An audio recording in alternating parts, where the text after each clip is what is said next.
बच्चों नमस्कार। आज हम पढ़ेंगे कक्षा 7 गणित दक्षता अभ्यास 7।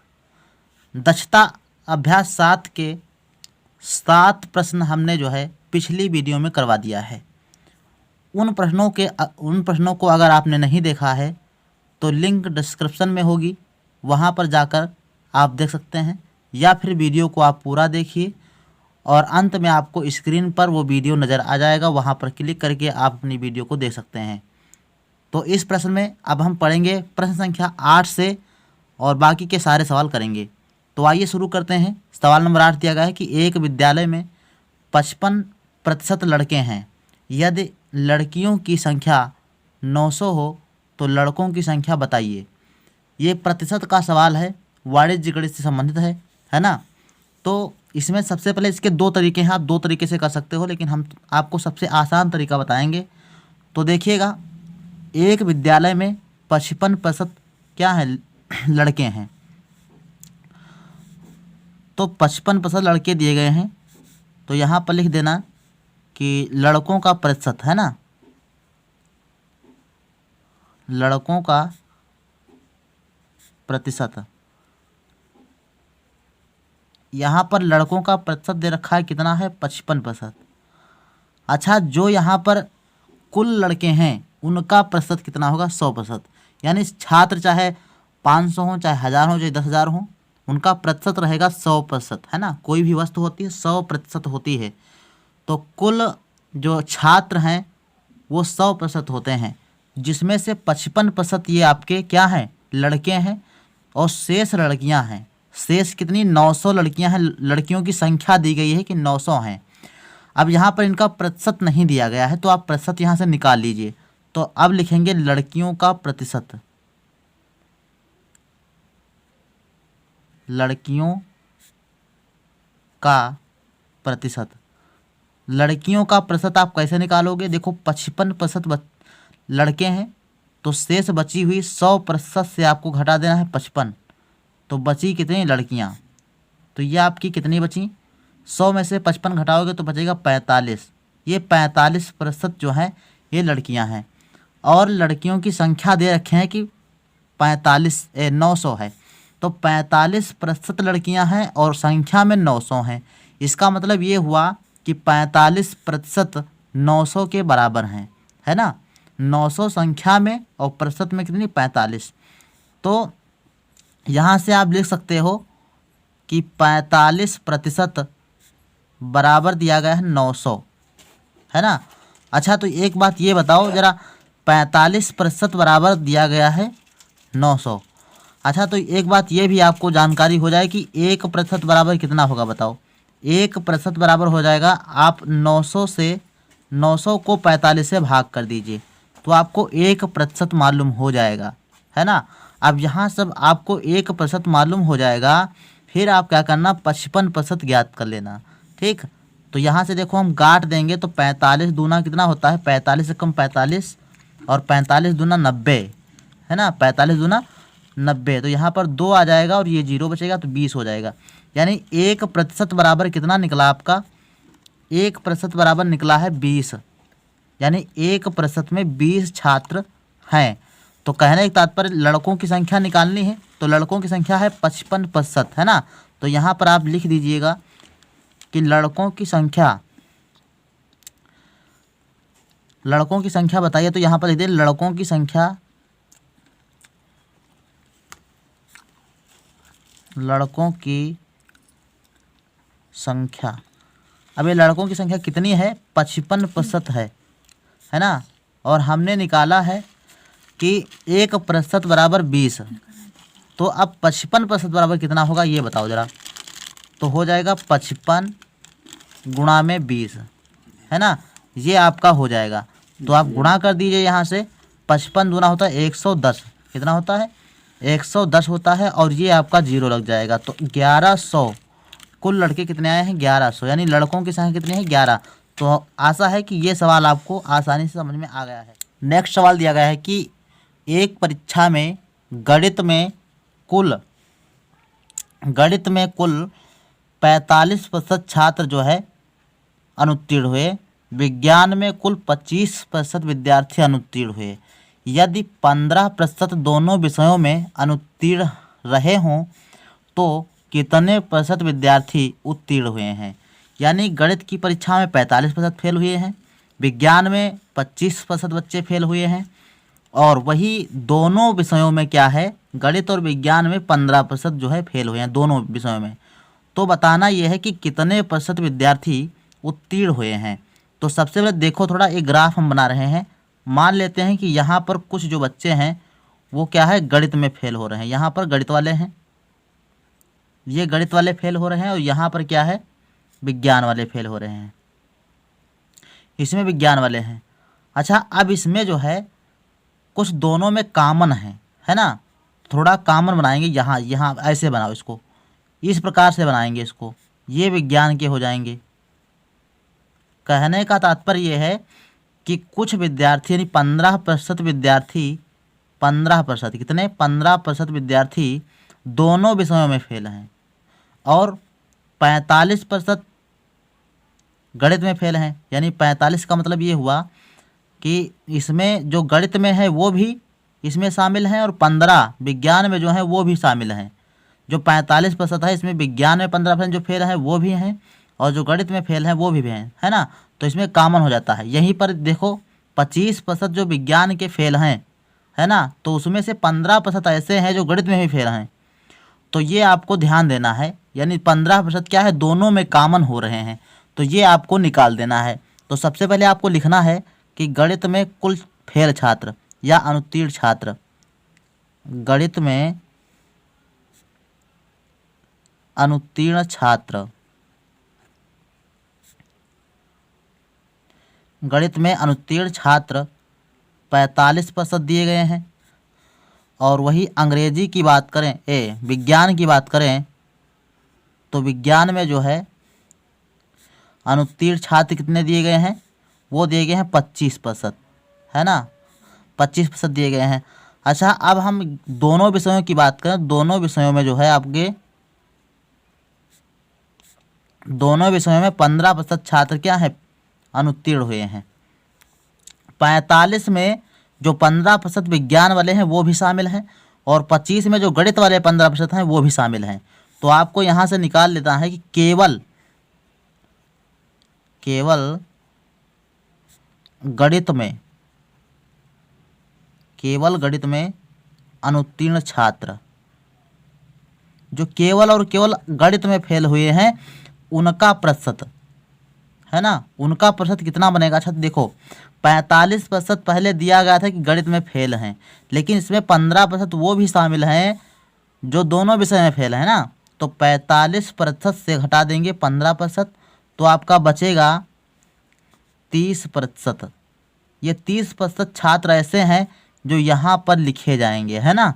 30% छात्र केवल और केवल गणित में, यानी यहाँ से छोड़ दें, अगर इतना भाग छोड़ दें तो बाकी ये शेष भाग जो बचा ये वाला, ये आपका 30% बन रहा है।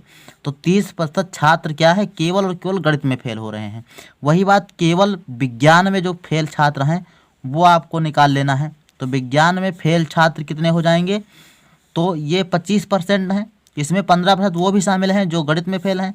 तो आपको 25 से 15 घटा देना है, 25 से 15 घटा देना है। तो घटाएंगे तो बचेगा, 25 से 15 घटाएंगे 10%। तो 10% ऐसे छात्र हैं जो केवल किस में फेल हैं, केवल और केवल विज्ञान में। यानी ये वाला जो क्षेत्र है आपका, ये यहाँ पर 10% का बनेगा।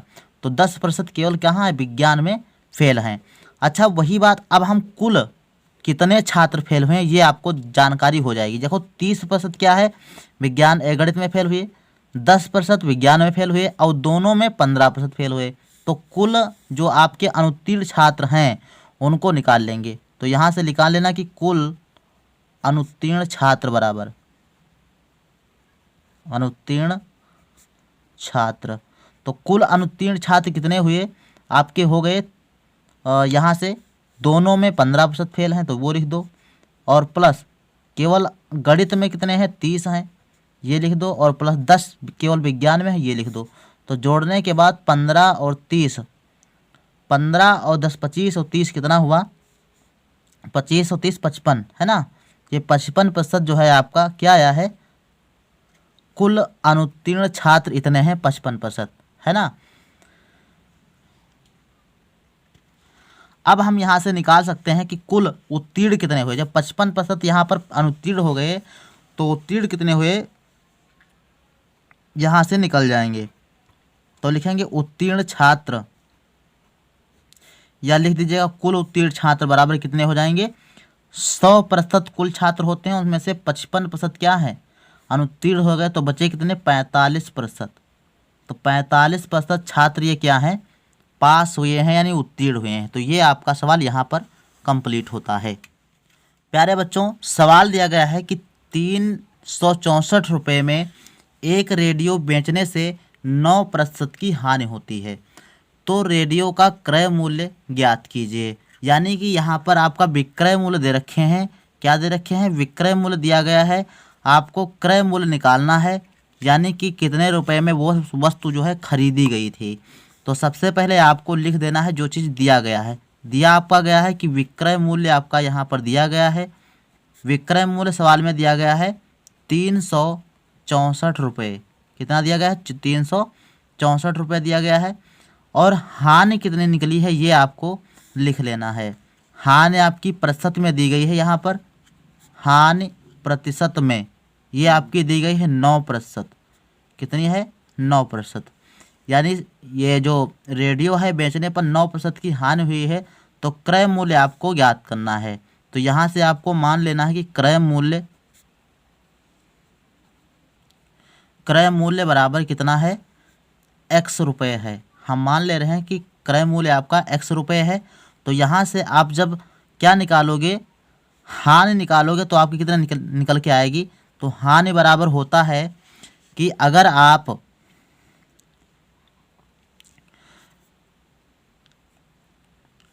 जैसे 9% हानि दी गई है, 9% हानि हुई है, तो x का 9% आप निकाल लीजिएगा, क्योंकि कोई भी हानि या लाभ जो होता है वो हम निकालते हैं आपका किस पे, क्रय मूल्य पर। तो क्रय मूल्य पर 9% आप हानि निकाल लीजिए और उसके बाद विक्रय मूल्य ज्ञात कर लेंगे। देखेंगे कैसे निकाला जाता है। तो देखेंगे यहाँ पर हानि बराबर हो जाएगा x का 9%, x का 9%। यानी यहाँ पर हानि रुपये में है, यहाँ पर वो प्रतिशत की बात कर रहा था, यहाँ पर रुपये की बात की जा रही है कि हानि रुपये में कितनी हुई है। तो 9% की हानि हुई, तो x का 9% आपको निकाल लेना है। तो ये हो जाएगा 9x गुणे 9 और बटा में 100। तो इस प्रकार से इसका मतलब हुआ कि 9x बटा में कितना, 100। इतना आपको लिख देना है। ये आपकी रुपयों में हानि आई है, रुपये, इतने रुपये आपकी हानि हुई है ना। अब आपको निकाल लेना है विक्रय मूल्य। आपका दिया गया है तो इसी से आपको सवाल बना लेना है। तो विक्रय मूल्य यहाँ से लिख देंगे कि विक्रय मूल्य कितना होगा, विक्रय मूल्य। अच्छा, जब हानि होती है तो विक्रय मूल्य कैसे ज्ञात करते हैं। तो विक्रय मूल्य आपका हो जाता है कि पहले आपको लिख देना है क्रय मूल्य। कितना, क्रय मूल्य। क्रय मूल्य, तो विक्रय मूल्य बराबर हो जाएगा क्रय मूल्य माइनस हानि। अगर हानि हो रही होगी तो आपको ये वाला फार्मूला यूज करना है कि विक्रय मूल्य बराबर क्रय मूल्य माइनस हानि। अब यहाँ से आपको रख देना है क्रय मूल्य का मान। क्रय मूल्य आपका दिया गया है, यहाँ पर देखो हमने माना है, ये आपको रखना है x, और माइनस हानि हमने निकाली है 9x बटा में 100, इतना निकाला है। अच्छा, अब यहाँ पर विक्रय मूल्य आपका दिया गया है 364 रुपये, तो इसके बराबर में 364 आप लिख दीजिए। अब इसको कैसे सॉल्व करेंगे, देखो यहाँ पर 364 लिखा गया है, लिखा रहने दो। यहाँ पर पहले सॉल्व करते हैं। तो x का गुणा 100 में करेंगे तो हो जाएगा 100x माइनस 9x और बटा में कितना हो जाएगा 100। यहाँ से आप 100 का गुणा कर दीजिए और यहाँ से इसको तिरछी गुणा कर लीजिए। इसको कहते हैं वज्र गुणन। क्या कहते हैं, वज्र गुणन। यहाँ से इसको और यहाँ से इसको गुणा कर देंगे। तो पहले इसको लिखेंगे क्योंकि x का मान हमको ज्ञात करना है, तो यहाँ पर इसको इधर लिख लेंगे। तो ये हो जाएगा 100x से यहाँ पर चाहे घटा के उसके बाद लिख लो। देखो 100x से आपको 9x घटा देना है, तो 100 से 9 घटाओगे तो कितना बचेगा 91। कितना बचेगा 91 बचेगा, और ये 91x बचेगा। साथ में इसका गुणा यहाँ पर कर दीजिए तो हो जाएगा 364 है, और उसके बाद 2 जीरो आप लगा दीजिए यहाँ पर, है ना। अब देखिए x बराबर आपका यहाँ से निकल के आएगा 364 है, और ये 2 जीरो बटा में 91। अब इसको काट देंगे तो आपका निकल के आएगा x, जो हमने माना था क्रय मूल्य वस्तु का, है ना, रेडियो का क्रय मूल्य। काटेंगे, देखो सबसे पहले काट देंगे, 7 से काटिएगा इसको तो 13 सत्ते 91। 7 से काटेंगे तो 13 सत्ते 91 मैंने 7 से 13 बार में कटेगा। अच्छा, इसको 7 से काटेंगे तो हो जाएगा 7 पचे 35, 5 बार में कटेगा। और यहाँ पर हो जाएगा 1 है तो 7 दूनी 14, है ना, तो यहाँ से 5200 यहाँ पर आ जाएगा। फिर एक बार काट देंगे, 13 एकम 13 और 13 चौके 52, है ना, 4 बार में यहाँ पर कट जाएगा, तो 4 और ये 2 जीरो। ठीक, तो इस प्रकार से जो x की वैल्यू आपकी निकल के आई है वो आई है 400। कितनी निकल की है 400। तो आपका जो मान हो जाएगा, जो क्रय मूल्य हो जाएगा, कितना हो जाएगा 400 रुपये। तो यहाँ पर आप भी दीजिए कि रेडियो का जो क्रय मूल्य है वो कितना है। रेडियो का क्रय मूल्य 400 रुपये है। बच्चों नेक्स्ट सवाल दिया गया है कि साड़ियों की सेल में 20% छूट मिलने पर 720 रुपये अंकित मूल्य की साड़ी कितने रुपए में मिलेगी। यहाँ पर देखो 20% छूट यानी बट्टा दिया जा रहा है, और अंकित मूल्य दिया गया है 720 रुपये। तो अंकित मूल्य पर हम क्या निकाल लेते हैं, बट्टा या छूट आपको अंकित मूल्य पर ही दी जाती है। तो साड़ी कितने रुपए में मिलेगी अर्थात उसका विक्रय मूल्य आपको बता देना है ना। तो सबसे पहले लिख देंगे कि साड़ी का अंकित मूल्य। साइज में अंकित मूल्य कितना दिया गया है बच्चों, अंकित मूल्य दिया गया है 720 रुपये, है ना। और छूट कितनी दी जा रही है, तो छूट यानी बट्टा, है ना, वो आपका दिया जा रहा है 20%। अच्छा, ये छूट आपकी 20% दी गई है। अब हम इसको रुपयों में छूट निकालेंगे, है ना। यहाँ से लिखेंगे छूट,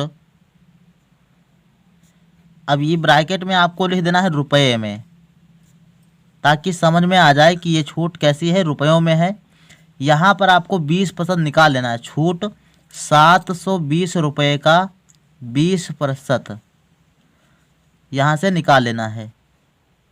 यहाँ पर का लिखेंगे और इसके बाद निकालेंगे, तो ये हो जाएगा 720 गुणा में 20 बटे में 100, ये होता है। यानी आपका अंकित मूल्य गुणे प्रतिशत और बटा में 100, ये आपका हो जाएगा प्रतिशत छूट से रुपयों में छूट निकालना, है ना, किसी भी वस्तु का प्रतिशत निकालना। तो 720 का 20%, तो का की जगह पे गुणे का निशान और प्रतिशत का निशान हटेगा तो 100 नीचे आ जाएगा, है ना।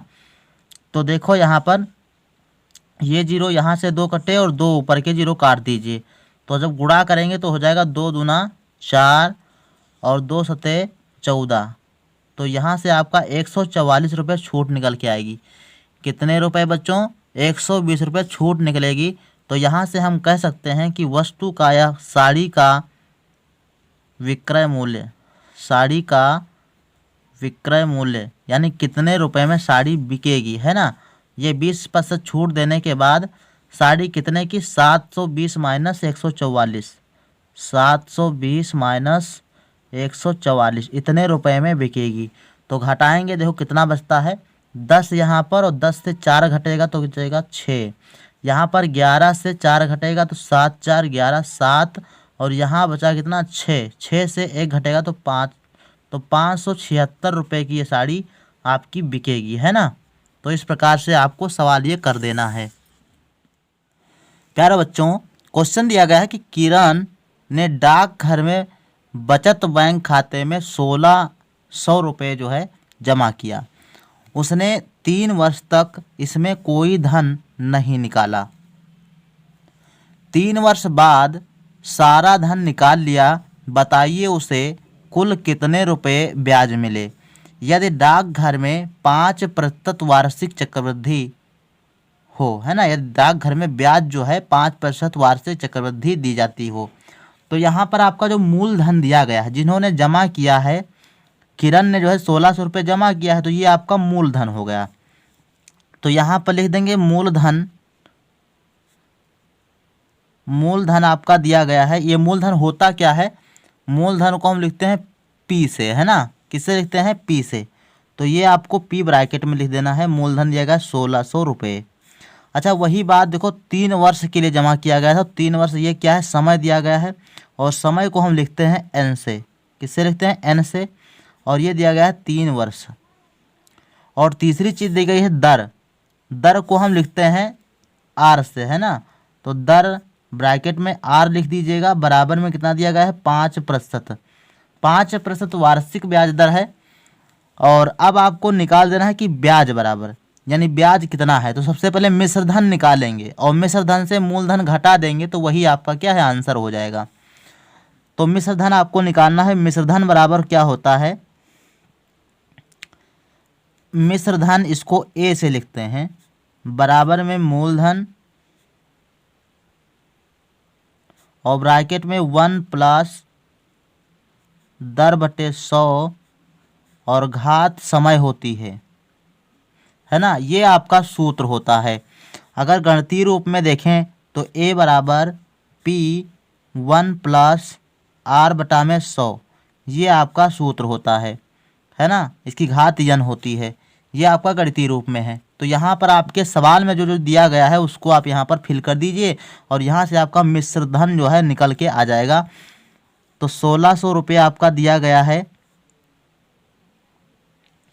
मूलधन, और 1 प्लस आर दिया गया है 5%, और बटे में 100, और घात कितनी लगाएंगे, 3 वर्ष के लिए दिया गया है, 3 वर्ष लगा देंगे। यहाँ पर देखो 5 से इसको काट देंगे तो ये हो जाएगा 5 एकम 5 और 20 पंचे 100, तो 1/20 हो जाएगा। तो 1600, और ब्रैकेट में देखो 20 से 1 को गुणा कर देंगे तो हो जाएगा 20 एकम 20, और प्लस 1 यहाँ पर बचा तो 1 यहाँ पर लिख देंगे, तो ये हो जाएगा 20 + 1 बटे में 20, और घात कितनी, 3। यहाँ से जब सॉल्व करेंगे तो ये आपका निकल के देखो कितना आएगा, 1600 गुणा में, यहाँ देखो 3 घात लगी है तो इसको गुणा 3 लिख देना घात के रूप में। तो ये हो जाएगा 20 और 1 21, तो 21/20 गुणे 21/20। ये आपको लिखते जाना है, 3 बार लिख देना है इसको गुणा के रूप में। अब काट देंगे तो देखो 2 जीरो यहाँ से आपके कट हो जाएंगे, यहाँ से 2 जीरो आप काट दीजिए। फिर इसको देखो, यहाँ पर देखो 2 दूनी 4 दूनी 8 और 8 दूनी 16 यहाँ पर काट सकते हो। तो इसको काटेंगे नहीं, हम पहले लिख लेंगे उसके बाद काटेंगे। देखो 16 लिख दीजिए, गुणे 21 का गुणा आप 21 से कर दीजिए, यहाँ इसको गुणा कर दीजिए। तो 21 का और 21 से जब गुणा करते हैं तो 21 का 21 बार गुणा हो जाता है 441। कितना होता है, 441। फिर गुणा में 21 कर देंगे, और बटे में आपका आ जाएगा 2 दूना 4 दूनी 8 8, और ये वाला 0, तो 80 यहाँ पर आ गया आपका, है ना। अब क्या करेंगे,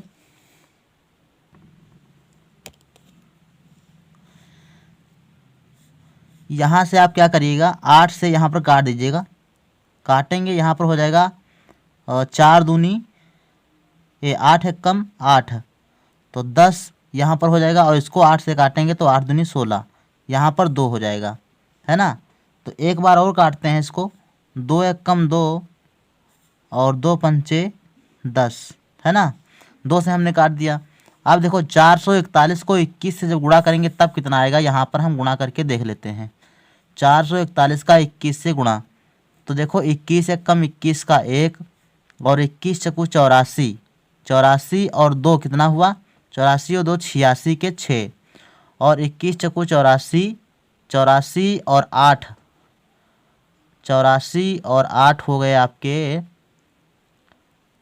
84 और 8 92। कितना हुआ? 84 और 8 कितना? 84 और 96 और 2 92। तो 92 61 आया। तो यहाँ से हो जाएगा 92 61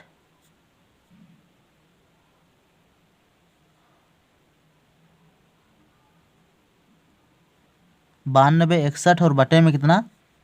तो आपका 5।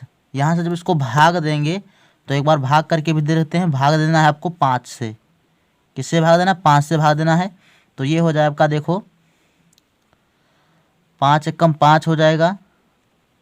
कितनी बार? एक बार में 5 और घटाएंगे तो बचेगा 4। यहाँ 2 उतार लेंगे तो ये हो जाएगा 5 8 40। 8 बार पढ़ा जाएगा तो इसमें यहाँ पर बचेगा 2।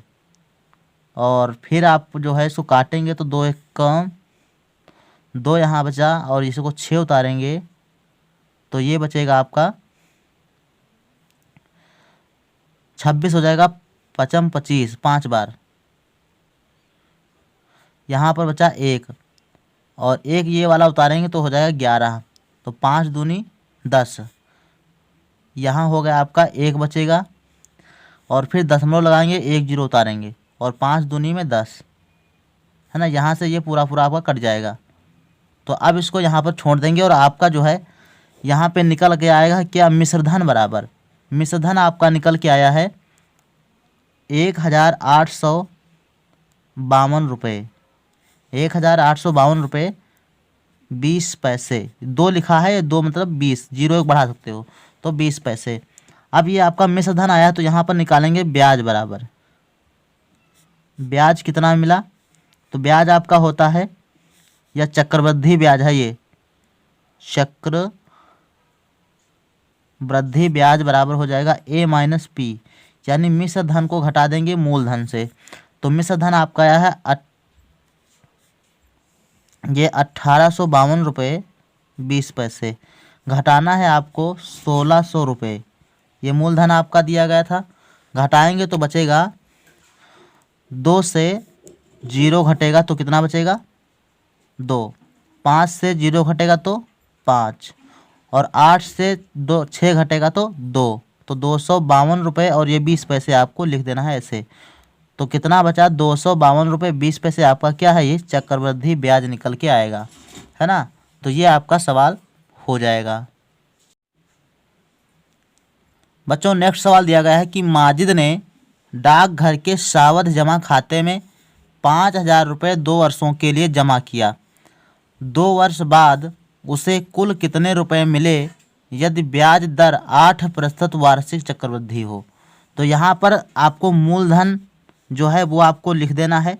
तो मूलधन आपका P बराबर दिया गया है 5000 रुपये और समय आपका N बराबर दिया गया है 2 वर्ष। समय कितना दिया गया है? 2 वर्ष। और आपकी ब्याज की दर दी गई है, दर होती है R बराबर, है ना।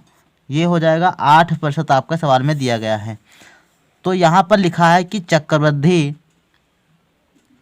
कितना होगा, मतलब जो है आपका कितना जो है जमा किया 2 वर्ष बाद कुल कितने रुपए मिले, है ना। तो कुल कितने रुपए मिले तो उसको मूलधन तो मिलेगा, साथ में ब्याज भी मिलेगा। तो ब्याज और मूलधन मिला के मिश्र धन उसको मिलेगा। तो मिश्र धन आपको यहाँ से निकाल लेना है। तो मिश्र धन बराबर क्या होता है? मिश्र धन इसको A से लिखते हैं तो A बराबर होता है P1 प्लस R बटा में 100 की घात N, है ना। ये आपका फार्मूला होता है, ये मिश्र धन का फार्मूला है। यहाँ से आपको P आपका दिया गया है 5000 रुपये मूलधन है तो 5000 लिख दीजिएगा। 1 प्लस R का मान दिया गया है 8% है और बटे में 100 और घात कितनी आपकी 2, है ना। घात कितनी है? 2। यहाँ से आपको सॉल्व करना है तो आपका हो जाएगा, यहाँ से आप काट दीजिए इसको, 4 से काटेंगे तो ये हो जाएगा 4 दूनी में 8 और 25 चक्कू 100, है ना। 4 से काटेंगे तो ये हो जाएगा 4 दूना 8 2 बार में और यहाँ 25 चक्कू 100 25 बार में। तो आपका यहाँ से कट जाएगा। फिर आपको इसको लिख देना है 5000 और यहाँ देखो 25 का गुणा 1 से तो 25 एकम 25 और प्लस 2 ये वाले, और बटा में कितना 25, और घात कितनी है 2 लगी हुई है। यहाँ से देखेंगे तो ये आपका हो जाएगा 5000, और गुणा में आपको लिख देना है 25 और प्लस 2 27, 27 बटा में 25, 27 बटा में 25। अच्छा यहाँ से थोड़ा सा देखेंगे, यहाँ घात 2 लिखी है तो इसको 2 बार गुणा में आप लिख सकते हैं, तो 27 बटा में 25 2 बार गुणा के रूप में लिख देंगे। इसको काटेंगे तो देखो कितना आता है, 25 का पहाड़ा एक बार में, और यहाँ 50 में लगाएंगे तो 50 दूना 25 दूना 50, बचा कितना 50 का ये जीरो, इसमें ये 2 जीरो बचे, 200 बचा। यहाँ से देखो 25 से कम 25, और 25 8 200 है ना, 8 बार में। तो आपका गुणा करने के लिए बचा 8, 27 गुणे 27, ठीक। ये आपका गुणा कर दोगे तो आपका मिश्रधन यहाँ से निकल के आएगा। तो 27 का गुणा 27 में जब करोगे तो 27 का गुणा 27 में, इसका मतलब क्या 27 का वर्ग। गुणा करना सीखो थोड़ा। देखो यहाँ पर जब इसको वर्ग करोगे तो ये हो जाएगा 7 7 49 यहाँ पर लिखिएगा, और 2 दूना 4 यहाँ पर लिखिएगा। फिर इसके बाद ये 2 7 और 2 इसका मल्टीप्लाई कर देना आपस में तीनों संख्याओं का, 7 दूनी 14 और 14 दूना 28, 28 आपको यहाँ से एक अंक छोड़ के जोड़ना है। तो अब जोड़ेंगे तो हो जाएगा 9, और 8 4 12 के 2, और 4 2 6 और 1 7, तो 729 यहाँ से बन के आएगा।